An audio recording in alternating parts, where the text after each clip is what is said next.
Hey guys, this is Mitch from WeRateStuff.com, and this is our very first video review in which we'll be talking about Street Fighter 4 for the Xbox 360 and PS3. Though both versions are pretty much identical, all the game footage and our experience from playing the game comes from the 360 version. Now with Street Fighter 4, Capcom wanted to adopt a return to basics approach to sequel making. Street Fighter 3 wasn't exactly the hit that they wanted it to be, and it really only caught on late in its lifespan. This was pretty much due to the fact that the characters were mostly unrecognizable, didn't have the same kind of appeal that the Street Fighter 2 characters have, and because the new gameplay tweaks were a little bit intimidating for the non-hardcore Street Fighter fan. Street Fighter 4 does away with all that in favor of returning to the original roster of 12 characters from Street Fighter 2, along with adding 4 completely new characters. They've also done away with the parrying system in favor for a much more user-friendly focus system.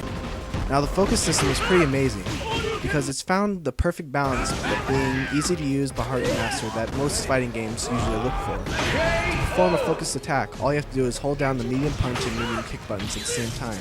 By holding these two buttons down, your character will go into a focus stance and will be able to absorb a single attack. By letting go of the buttons, your character will execute that attack and will generally knock your opponent to the ground. If you charge it the whole time, the attack will actually be unblockable.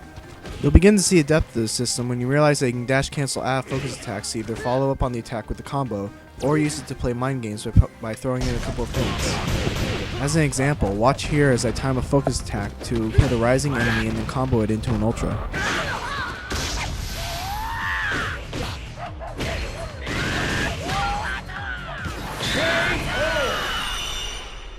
Of course, the main reason why people are going to be interested in Street Fighter 4 is for the online play. And thankfully, Street Fighter 4 is one of the most stable and lag-free fighting games that I've ever played online. One of the cool things that they added is the ability to actually play through arcade mode while you're waiting for a challenger. Then when you find a match, your game will be interrupted by the same kind of "here comes a new challenger" message that you get in the arcade.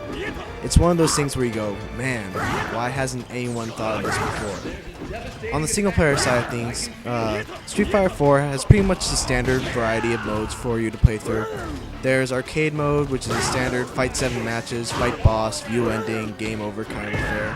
And then there's a challenge mode, which consists of the usual time attack and endurance challenges.